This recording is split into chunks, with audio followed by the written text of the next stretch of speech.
আমরা আস্তে আস্তে কুমিল্লায় এই ইপিজেড আস্তে আস্তে একটা একটা করে ইপিজেড আমরা কুমিল্লাতেও করতে চাই, যেন এই এলাকার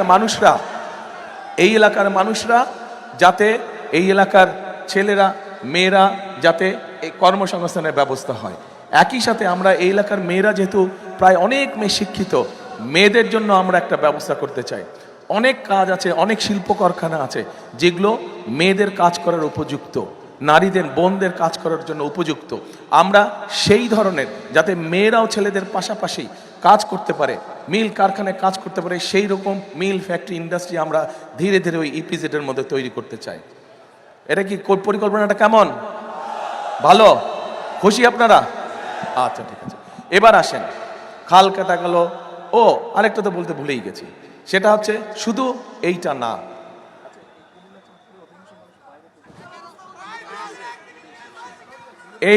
এই এলাকার মানুষ, বহু মানুষ আছে যারা মধ্যপ্রাচ্যে চাকরি বাকরি করে। আপনাদের আত্মীয় স্বজন বহু আছে না? মধ্যপ্রাচ্যে, সৌদি আরবে, কুয়েতে, কাতারে, বিভিন্ন দেশে, ইউএইতে বিভিন্ন চাকরি বাকরি করে। এখন যারা গিয়েছে, এই মানুষগুলোকে যদি আমরা দক্ষ শ্রমিক হিসাবে ট্রেনিং দিয়ে এবং একই সাথে যেহেতু তারা অধিকাংশ সৌদি আরবে যাচ্ছে, সেই দেশের ভাষা শিখিয়ে যদি আমরা পাঠাতে পারি, তাহলে তার বেতন বেশি হবে না? আমরা এই পরিকল্পনাটা গ্রহণ করেছি যে এই পরিকল্পনা হলে বহু মানুষকে আমরা ট্রেনিং দিয়ে সৌদি আরবে বা মিডল ইস্টের বিভিন্ন দেশে, যে কাতার বলেন, কুয়েত বলেন, ওইসব দেশে আগামী 5 থেকে 10 বছর কি ধরনের ওইসব দেশের অর্থনৈতিক উন্নয়ন কিরকম হচ্ছে, তারা কি প্রজেক্ট গ্রহণ করছে এবং এই দেশ থেকে কি ধরনের মানুষ পাঠালে বেশি বেতনে চাকরি করতে পারবে, সেটারও আমরা পরিকল্পনা আছে আমাদের। এবং আমরা আমাদের ছেলে মেয়েদেরকে শিক্ষিত করে তাদেরকে ট্রেনিং দিয়ে, ভাষা শিক্ষা দিয়ে আমরা পাঠাবো পৃথিবীর বিভিন্ন দেশে। এখন এই পরিকল্পনা কেমন লেগেছে? আচ্ছা, ঠিক আছে। এবার আসেন আমাদের দেশে, বিশেষ করে গ্রাম অঞ্চলে মানুষের, আপনাদের এলাকাতেও এই সমস্যাটা আছে। কি সেই সমস্যা? চিকিৎসা সুবিধা। অনেক গ্রাম উপজেলা আছে যেখানে বিশেষ করে মা বোনেরা, শিশুরা তাদের অসুখ বিসুখ হলে, ছোটোখাটো অসুখ বিসুখ হলে, তারা হয়তো ভাই আজকে অন্য কাজে ব্যস্ত, অথবা স্বামী ব্যস্ত, অথবা ছেলে ব্যস্ত, হাসপাতালে, সেটা উপজেলা হাসপাতালই হোক, সেটা জেলা সদর হাসপাতালই হোক, নিতে পারে না। ফলে হয় কি, মাটা বা বোনটা বা নারী বা শিশুটা প্রতিদিন কষ্ট পায়, দুঃখে অসুখ বিসুখের জন্য কষ্ট পায়। আমরা যেটা করতে চাচ্ছি, এখানে অনেক মুরব্বী আছেন, আপনার যারা মুরব্বী আছেন, আপনাদের মনে আছে শহীদ রাষ্ট্রপতি জিয়াউর রহমানের সময় পল্লী চিকিৎসক ছিল, মনে আছে? জানেন আপনারা পল্লী চিকিৎসক? এখনো কিছু আছে বোধহয়। হ্যাঁ, পল্লী চিকিৎসক। ঠিক এরকম আমরা চিকিৎসক, আমরা ওটাকে নাম দিয়েছি হেলথ কেয়ারার। এই হেলথ কেয়ারার আমরা অ্যাপয়েন্ট করব। এই হেলথ কেয়ারের কাজ হবে গ্রামে গ্রামে যাবে, গ্রামে গ্রামে গিয়ে যেই অসুখ বিসুখগুলা ছোটোখাটো, বেশি সিরিয়াস অসুখ বিসুখ না, সেগুলা মা বোনদেরকে, শিশুদেরকে তারা ওখানেই তাদেরকে চিকিৎসা দিবে। ফলে মা বোনদেরকে কষ্ট করে সেই হাসপাতালে দূরে আসতে হবে না। এটা কেমন লাগলো পরিকল্পনা? এখন আমি যদি এই যতক্ষণ আপনাদেরকে আমার পরিকল্পনার কথাগুলো বললাম, আমি যদি এখন অন্য রাজনৈতিক দল, সেই স্বৈরাচার বলেন, আমাদের সাথে যারা রাজনীতি করছে বা নির্বাচন আমাদের প্রতিপক্ষ যারা, এদের যদি আমি গীবত গাইতাম, এদের সমালোচনা করতাম, আপনাদের কোনো লাভ হতো ভাই? আমার এই কথা যেগুলো বললাম, এই কাজগুলো যদি বাস্তবায়ন করে, তাহলে আপনাদের লাভ হবে? বুঝি না, লাভ হবে? তাহলে কোনটা জরুরি? গীবত গাওয়া, সমালোচনা করা? হ্যাঁ, সমালোচনা করতে হবে মাঝে মাঝে, যদি দেখি বেশি ওলট পালট করছে তাহলে তো সমালোচনা করতেই হবে। কিন্তু আমাদের দেশের মানুষের পেটে ভাত দরকার, সকলের পকেটে পয়সা দরকার, হালাল কামাই দরকার, তাই না? চিকিৎসা দরকার, শিক্ষা দরকার, বিদেশ বা দেশে হোক কর্মসংস্থানের দরকার। কাজেই এইগুলো হচ্ছে আমাদের পরিকল্পনা। আমরা ভাই রাজনীতি করি, আমরা স্লোগান দেই যে আমাদের রাজনীতির মূল শক্তি হচ্ছে, উৎস হচ্ছে জনগণ। জনগণকে আমরা সবসময় আমাদের পাশে রাখতে চাই। সেই জন্যই ওই যে প্রথমে বললাম, বিএনপির অভিজ্ঞতা আছে দেশ চালানোর। আমাদের এই ফ্যামিলি কার্ড নিয়ে, আমাদের এই কৃষক কার্ড নিয়ে অন্য দল অনেক সমালোচনা করছে, শুনেছি আমি, আপনারাও দেখেছেন, পত্রপত্রিকা দেখেছেন না?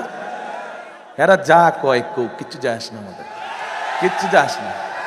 আপনারা এই যে জনগণ, লক্ষ জনগণ এখানে আজ এত রাতে উপস্থিত আছেন, আপনারা ইনশাল্লাহ ধানের শীষকে জয়যুক্ত করে সরকার গঠন করলে আমরা চোখ বন্ধ করে আমাদের কাজ করতে থাকবো।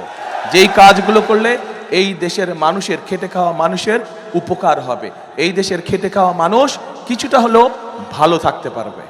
এখন এই কাজগুলো যদি আমাদেরকে বাস্তবায়ন করতে হয়, ও আরেকটা কথা বলি, এ ভাই স্লোগান দিস না, স্লোগান দিয়ে কোনো ফায়দা হবে না, স্লোগান দিয়ে কোনো ফায়দা হবে না। আর যে স্লোগান দেবে বুঝবো, আমি বুঝে নিব তুমি এখানে ডিস্টার্ব করার জন্য আসছো।